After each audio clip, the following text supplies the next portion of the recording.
Olá, gente! Muito bem-vindos a mais um vídeo aqui do canal. Eu acho que hoje vai ser um vídeo bem rapidinho, mas eu quero falar sobre esse assunto com vocês. Que eu sei que vocês têm curiosidade, que vocês gostam de saber sobre Portugal. E eu venho compartilhando bastante sobre a minha jornada por lá, como empreendedora, como designer. Então eu quero contar mais pra vocês sobre esse assunto de empreender lá, né?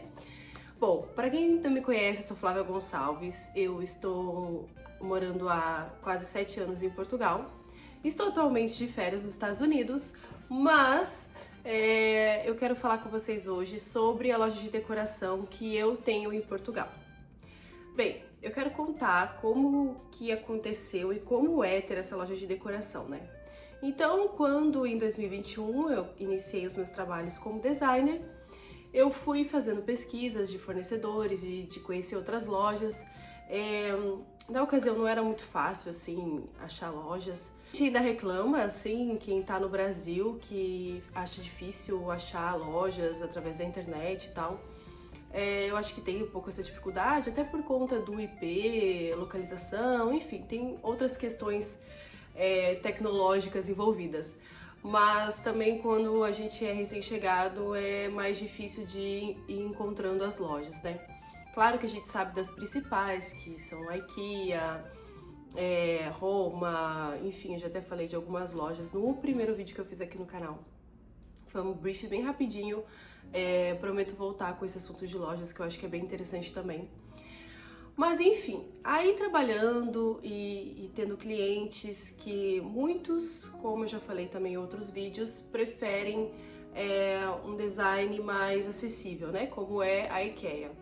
Aí eles contratam um designer só para dar aquela personalizada, para não ficar tudo igual, né? Porque o medo das pessoas que compram na IKEA é que fique tudo igual. Às vezes eu falo IKEA, às vezes eu falo IKEA, tanto faz, né, gente? Pronto.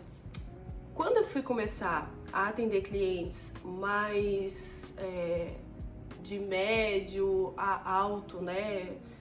Vamos dizer assim, que tinham um valor maior para investir num design, então eles queriam coisas personalizadas, mesmo o mobiliário, mesmo mais caro, né, com tecido mais nobre, com a madeira, né, a gente sabe que o IKEA tem coisas de madeira, mas as coisas mais em conta lá é como se fosse um compensado.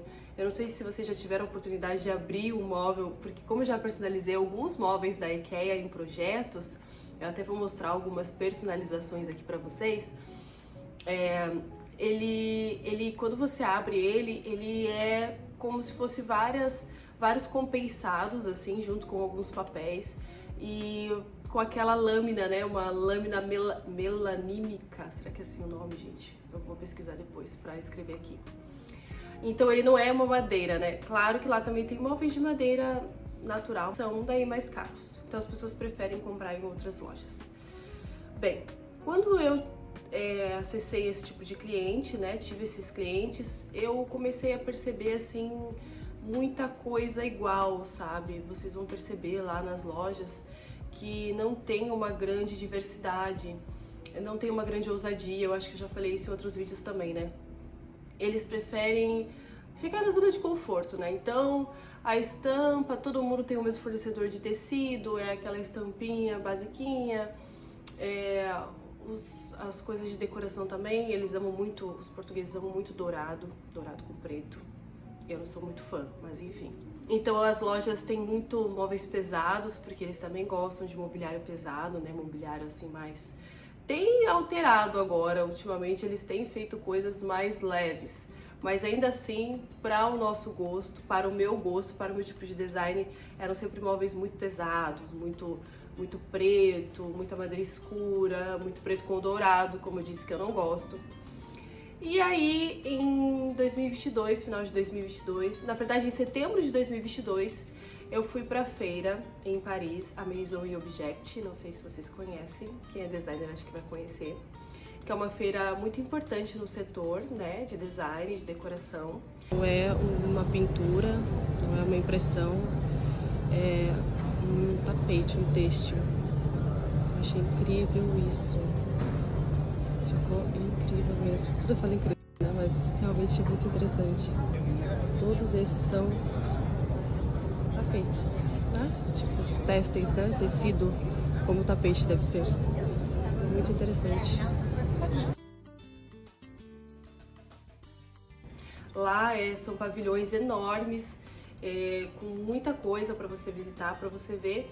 E é uma feira de negócios, né? Então lá tem muitos fornecedores, muita coisa. O mundo inteiro participa. Então tinham coisas da Índia, tinham coisas do Brasil também, tinham estandes do Brasil, né? Então eu olhei aquilo e vi também, comecei a pesquisar ali com eles os valores, como funcionava, como não funcionava. Também descobri que não tem, por conta do tratado ali da União Europeia, se eu compro um produto que é da União Europeia para fazer uma revenda, seja em qualquer país, eu não preciso pagar o IVA. Então eu fui vendo essas vantagens e fui pensando, já vim de Paris, né, pensando, amadurecendo essa ideia de ter a minha própria loja, de ter o meu próprio... Na verdade, eu não pensava bem em uma loja, eu pensava assim, montar o meu estúdio físico, porque até então eu trabalhava de casa, e dentro do meu estúdio ter algumas peças, algumas coisas, e agregando essas peças aos poucos para sentir e para também ter essa oferta para o meu cliente de coisas diferentes, né? De ter o meu olhar, de ter a minha curadoria. Bem, aí eu voltei de lá super empolgada e tudo mais, até conversei com uma conhecida na ocasião e a gente resolveu até embarcar nesse projeto juntas. Infelizmente não deu certo ali já no início e tal, mas enfim, acabamos as duas alugando um espaço, que foi o espaço da Casa Soul por 2 anos, né? Quase 2 anos, 1 ano e 8 meses. E foi um espaço até além da conta, assim, além da conta que eu digo, eu não tinha mobiliário e decoração suficiente para uma loja tão grande, a loja era realmente grande, mas a gente conseguiu montar uma coisa muito interessante no espaço. E foi assim um período ali de loja física muito bom, porque nós conseguimos assim consolidar a marca ali para os próprios portugueses. Hoje a Casa Soul, a venda, né, as vendas de produtos da Casa Soul, eu posso dizer assim para vocês que são 95% para clientes portugueses. Isso é muito interessante porque eu quis fazer uma loja para um público que era o meu público de design, que são os brasileiros, né, em grande maioria. E acabou indo agradando os portugueses, né? Indo para os portugueses. Mas eu acho que a loja física fez esse movimento de acontecer isso. Porque ali na loja física, então, eu conheci muita gente, pessoas que moravam nas proximidades. Aqui está cheio de defeitos. Pouco ou nada se parece comigo, que ninguém vai reconhecer este facto. A questão prendia-se muito mais com a nota do que com a qualidade da obra. A loja ficava mesmo praticamente no centro ali de Braga, numa rua linda, que tinha muitas casas históricas. Eu até vou colocar aqui algumas imagens para vocês verem como é uma rua muito conhecida lá de Braga, que é a Rua de Santa Margarida.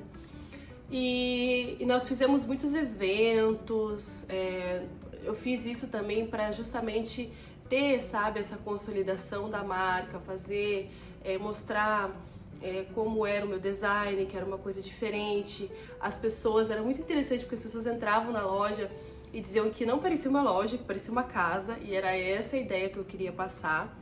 E trouxe algumas coisas do Brasil, né, como os muranos que nós temos lá no nosso acervo da loja, né? Se você entrar no site ou mesmo no Instagram, você vai ver. Aproveito para pedir para você seguir a Casa Soul no Instagram, olhar o site, tem muitas peças lindas e a grande maioria, um valor incrível, super acessível, e são peças escolhidas com muito carinho, mesmo uma curadoria bem pensada, porque eu gosto de coisas feitas à mão, coisas únicas, então não são coisas mais do mesmo que você vai encontrar lá, são coisas realmente diferenciadas. Bem, e continuando, né, então eu fiz todo esse movimento lá para fazer a marca conhecida e deu certo. Deu tão certo que a gente ficou muito mais com uma venda online do que com a venda presencial. Então, eu não vou dizer assim para vocês que a venda pelo site, então a maioria dos clientes compra pelo próprio Instagram, né? Manda o inbox pra gente, a gente atende ali e, né, e fala com eles e tudo mais. E, enfim, tem essa troca. E também pelo site, claro, temos o site, mas muita gente compra ali pelo Instagram. E é isso, gente. Bom, vamos lá.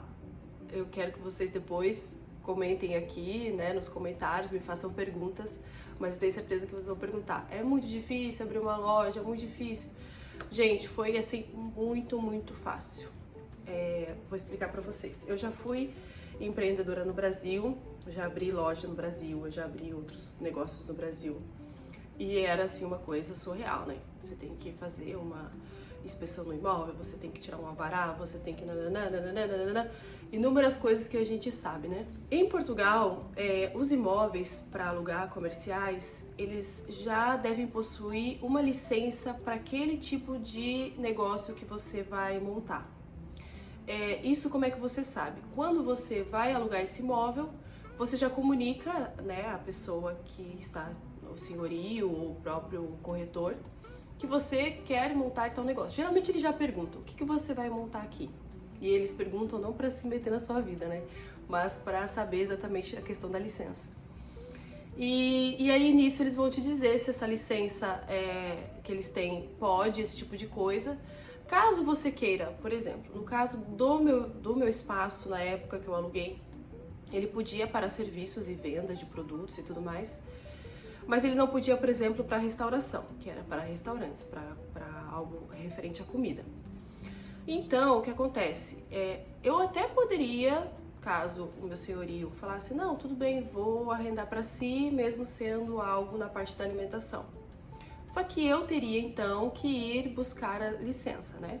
Tentar modificar, e daí eles iam pedir modificações no imóvel e tudo mais. Mas isso se o senhorio quisesse que ali fosse um restaurante. Porque muitos não querem alguns tipos de negócios no seu imóvel. Que era o caso do meu senhorio, ele não queria um restaurante ali, ele queria algo que fosse um serviço, uma loja, enfim. Então eu já aluguei com essa licença, tá? Então, só você ir lá confirmar a gente foi na Câmara? A gente foi na Junta da Freguesia, agora eu não vou lembrar, gente. Depois eu vou escrever aqui, eu vou confirmar até com o meu marido, porque ele que vê mais essas partes aí, né, documentais. Pronto, a gente foi lá ver, viu que realmente tinha licença e que era pra isso, que tava tudo certo. Pronto, visto isso, fui até o meu contabilista, apenas adicionei que eu ia também comercializar produtos, além de serviços, né, da minha área, no caso, design de exteriores. Além dos serviços de design de exteriores, eu iria vender produtos e pronto, foi isso. E aí o resto foi só realmente comprar os produtos, colocar, né, fazer umas remodelaçõezinhas, umas adaptações na loja que precisavam, né, pra me atender. E foi simples assim, gente. E colocar lá os horários, colocar algumas coisas, ter um livro vermelho, que é o livro de reclamações de Portugal, que todo espaço comercial precisa ter, o online e o físico, e você coloca lá um cartaz.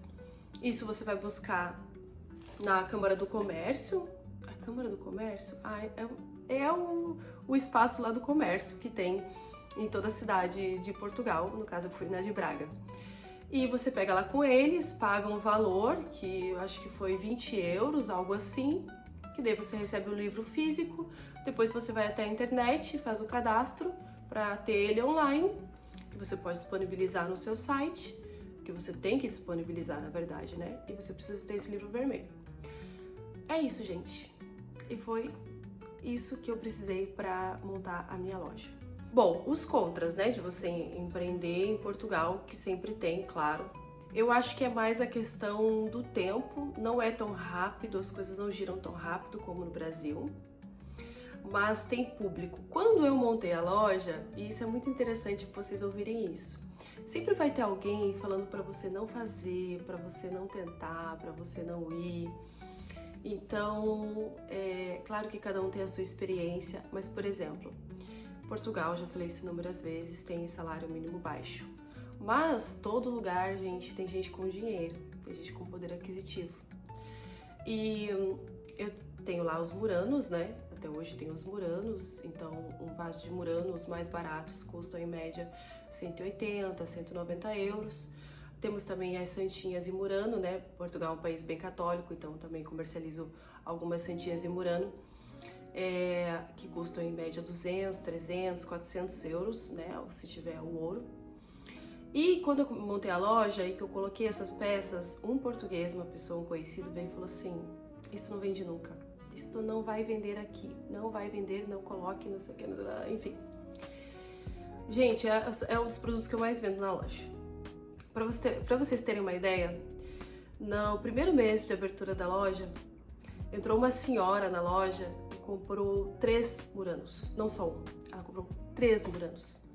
E ela estava passando, olhou, gostou, entrou, perguntou o valor, falei o valor, claro, contei a história da peça, ela viu que era uma peça realmente, né, diferenciada, que tinha qualidade, que era uma peça bonita, e ela comprou 3. Então, assim, isso aconteceu inúmeras vezes, assim, o murano é uma coisa que vende muito bem. É bonito, né? O murano que eu digo as nossas peças do Brasil, né? Que é feito com a mesma técnica de murano, mas tem o nosso design, né? Então é isso, gente. Se vocês tiverem mais perguntas, quiserem saber mais alguma coisa, tiverem alguma dúvida, me manda mensagem aqui, coloca nas mensagens. E claro, né? Eu já tô esquecendo, se inscreve no canal. Eu quero agradecer a todas as pessoas que me mandam mensagem. Eu adoro que vocês me mandam mensagem aqui, né? Os comentários aqui no YouTube, mas também mensagem lá no Instagram. Me segue no Instagram, segue a Casa Soul e se inscreve no canal. Quero trazer mais conteúdo, mais informação aqui pra vocês. Até o próximo vídeo. Tchau!